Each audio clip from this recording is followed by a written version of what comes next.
हज 2023 को लेकर हज कमेटी ने मीटिंग की है। ये मीटिंग दिल्ली के तुर्कमान गेट दफ्तर पर की गई, जिसमें हज कमेटी ऑफ इंडिया के चेयरमैन अब्दुल्ला कुट्टी और दिल्ली स्टेट हज कमेटी के एग्जीक्यूटिव ऑफिसर जावेद आलम खान मौजूद रहे। मीटिंग में 2023 में होने वाले हज को लेकर नई पॉलिसीज पर बात की गई। आपको बता दें कि हज 2022 के दौरान इंडिया और सऊदी में हिंदुस्तानी हाजियों को कई परेशानियों का सामना करना पड़ा था। इस तरह की परेशानियों का हाजियों को फिर सामना ना करना पड़े, इसे लेकर खुसूसी तौर पर चर्चा की गई।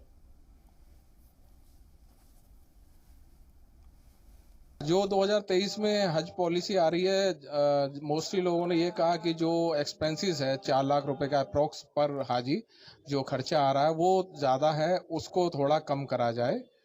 और उसके अलावा जो बैग्स दिए गए हैं, पिछली बार काफ़ी लोगों का सजेशन था कि वो कंपलसरी ना करा जाए क्योंकि सबके पास मोस्टली बैग्स हैं अपने।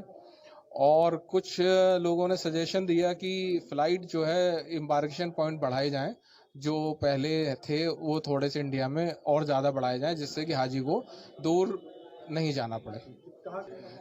आज मोस्टली हमने दिल्ली के ज़्यादातर सभी जगहों से लोगों को इनवाइट करा था। जमात इस्लामी से भी थे और कुछ मुफ्ती साहब थे और कुछ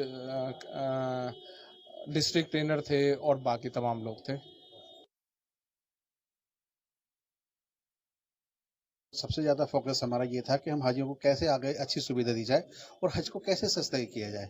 सबसे बड़ी बात थी, चलो सऊदी के है पॉलिसी होती है कुछ, हम उसमें कुछ नहीं कर सकते, लेकिन हमारे यहाँ एक पॉइंट है कि हम जीएसटी हटा सकते हैं अपनी सरकार से डिमांड रख के। जो जीएसटी लगती है 4 लाख रुपए पे, उस पर हम 72,000 कम करा सकते हैं। तो इस पर बहुत अच्छा फोकस रहा और ये साहब की बड़ी मेहनत रही और ये रंग लाएगी। हाँ, इंशाल्लाह आएगी। नई पॉलिसी आ रही है अब, इसमें इंशाल्लाह ये चेयरमैन साहब ने वादा किया है, कुट्टी साहब ने, कि इंशाल्लाह इस पर। This is very good meeting. We discussed about how to